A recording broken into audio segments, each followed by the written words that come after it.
Last time, we looked at the scriptural and doctrinal problems in just the first verse of LDS Doctrine and Covenants 132, the alleged revelation that justifies polygamy.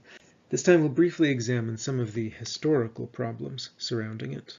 Despite rumors and accusations from John Bennett, William Law, and other enemies that Joseph was marrying multiple women, he continuously denied it. A few weeks before his murder, Joseph said in a speech, "What a thing it is for a man to be accused of committing adultery and having 7 wives, when I can only find 1. By contrast, Apostles Brigham Young, John Taylor, and Willard Richards, by their own admission, had already married multiple women. 8 years after Joseph was dead, when the church was relocated to the wilderness that would become Utah, Brigham announced that years ago Joseph had a revelation commanding polygamy, that Joseph had kept secret, and Brigham had kept secret until then. Brigham said, "The original copy of this revelation was burnt up. William Clayton was the man who wrote it from the mouth of the prophet. In the meantime, it was in Bishop Whitney's possession. He wished the privilege to copy it, which Brother Joseph granted. Sister Emma burnt the original." If you think that suddenly revealing a document, allegedly written by a dead person, that justifies what Brigham is already doing is suspicious, then congratulations. You're thinking more clearly about this than most Mormons. Joseph's wife, Emma, burnt the original. That's, of course, why it's not in Joseph's handwriting, and why Joseph always publicly denied it. What a suspiciously convenient inconvenience. Emma was still alive when Brigham made these accusations, and denied that she ever saw such a document, let alone burned it. LDS scholars ignore her testimony, or put her denials down to bias. Odd how they never seem to acknowledge that Brigham and his associates might also be biased, with their entire power structure on the line. Their power was threatened even more when Joseph Smith's sons came to Utah, denying that their father had ever had a wife except their mother, Emma Smith. People believed them and started leaving to join the reorganized LDS Church. Desperate, Mormon leaders had women swear out affidavits stating that they had been married to Joseph Smith. At the time, almost all of these women were plural wives of powerful Mormon leaders, and were physically, emotionally, and spiritually dependent on the system of polygamy. An additional affidavit describing how Section 132 came to be was allegedly sworn by William Clayton in 1874. I say allegedly because I have not been able to locate the original affidavit. The earliest I can find is a version in a book called The Historical Record, which was printed in 1888, after William Clayton was dead. If you have located the original affidavit, please tell me in the comments. Otherwise, discovering evidence after the source is dead seems to be a disturbing trend with these people. Anyway, Clayton claimed that when he was working as Joseph's clerk in 1843, Joseph and Hiram came into the office in Joseph's store, arguing about polygamy.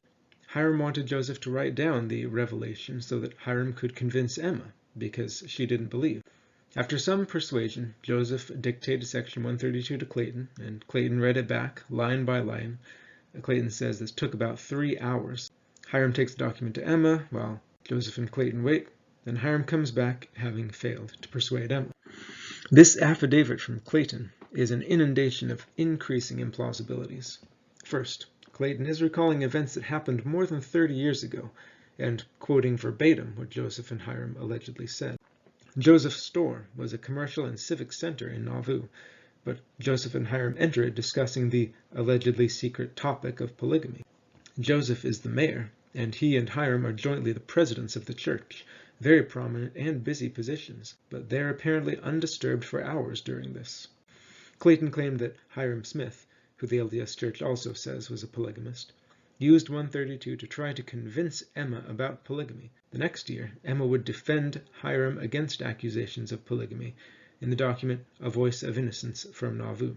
Despite the problems, these affidavits were enough to reinforce the belief of hardcore Mormons. But then, things came to a head.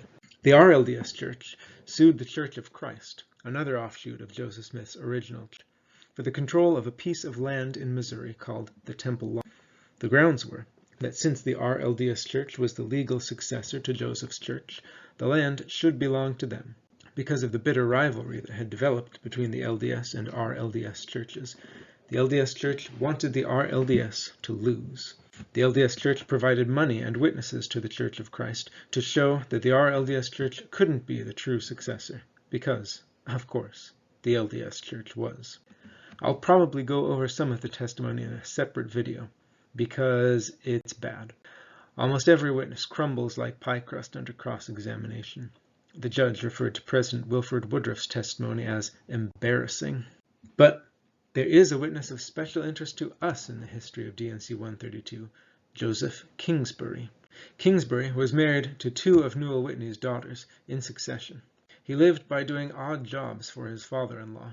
In 1880, he was $8,000 in debt to the church, which is more than $200,000 adjusted for inflation. We know this because he tried to get the debt annulled by claiming that his second wife, Sarah Whitney, was actually a plural wife of Joseph Smith, and Kingsbury was a front husband for her. Of course, he claimed this after Sarah was dead, and could not confirm or deny.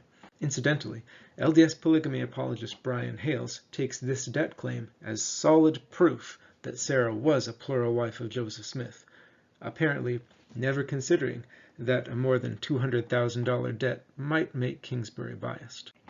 Anyway, it turns out that this person, who is banking on polygamy to get his debt annulled, is the source for D&C 132. The oldest known copy is in Kingsbury's handwriting. Kingsbury claimed that he had copied a document that his father-in-law and boss, Newell Whitney, had told him to copy.